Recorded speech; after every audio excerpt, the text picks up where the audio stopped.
Hi friends, இப்போ நம்ம மகாநதி பார்க்க போகிறோம். மகாநதியில் எவ்வளோ பெரிய அலப்பறை பண்ணிட்டு இருக்காங்க தெரியுங்களா? நம்ம விஜயோட அத்தையும் மாமாவும் இருக்காங்களா, அவங்க அத்தை நான் வீட்டை விட்டு போயிடுவேன் சும்மா பூச்சாண்டி காமிச்சிட்டு இருக்கேன். போகிறதுனா போவேம்மா, ஏமா இங்கே இருந்துட்டு இருக்கு அப்படிங்கிறாங்க. அந்த பையன் ஒரு பக்கத்துக்கிட்டு ராகினி அழுகுறாங்கிறாங்க. ஏயா எல்லாரும் அழுகதாயா செய்வாங்க?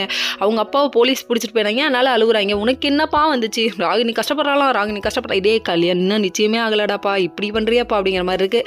சரி, ஓவர் ஸ்பீடு உடம்புக்கு ஒத்துக்காது தம்பி, கொஞ்சம் அமைதியாக இருங்க அப்படிங்கிற மாதிரி ஆயிடுச்சு.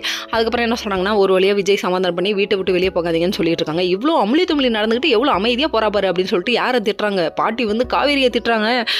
அவன் எனக்கு எவ்வளோ பண்ணியிருக்கான், அவங்களுக்குலாம் பண்ணால் தெரியும் அப்படின்னு சொல்லிட்டு காவேரியோட லுக் இருந்தது.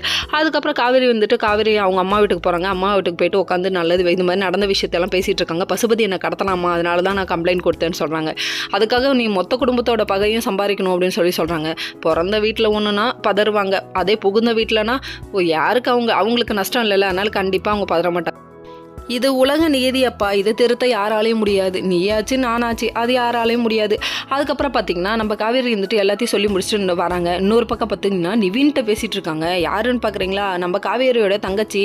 இதெல்லாம் தப்புப்பான்னு சொல்லிட்டு கங்கா ஃபோனை பிடிங்கி வச்சு கண்ணா பின்னான்னு திட்டாங்க. காவேரி லவ் பண்ணவன் எவ்வளோ பிரச்சனையை கொடுத்தான், இதில் நீ ஏன் இந்த வேலையெல்லாம் பார்த்துட்டு இருக்க? காவேரிக்கு எவ்வளோ பிரச்சனை கொடுத்தான்னு பார்த்தல, வேணாம் அப்படின்னு சொல்லிட்டு திட்டி விட்டாங்க. இதெல்லாம் ஒரு பக்கம் இருந்தாலும் நம்ம விஜய் ஒரு பக்கம் காவேரி கிட்ட போயிட்டு கண்ணா பின்னான்னு கத்துனது மட்டும் இல்லைங்க, நீயும் நானும் என்ன சேர்ந்து ரொம்ப வருஷம் வாழ போகிறோம் நீ நினைக்கிறியா அப்படின்னு சொல்கிறாங்க. அது மட்டும் இல்லைங்க, காவேரி கிட்ட உன் கூடலாம் போய் மனுஷன் வாழ்வானா அப்படின்னு சொல்கிறாங்க. முன்ன வாழ சொன்னா நீயும் நானும் ஒரு வருஷம் தான் அக்ரிமெண்ட் போட்டிருக்கோங்கிறத மறந்துட்டியான்னு கண்ணா பின்னான்னு பேசுகிறாரு.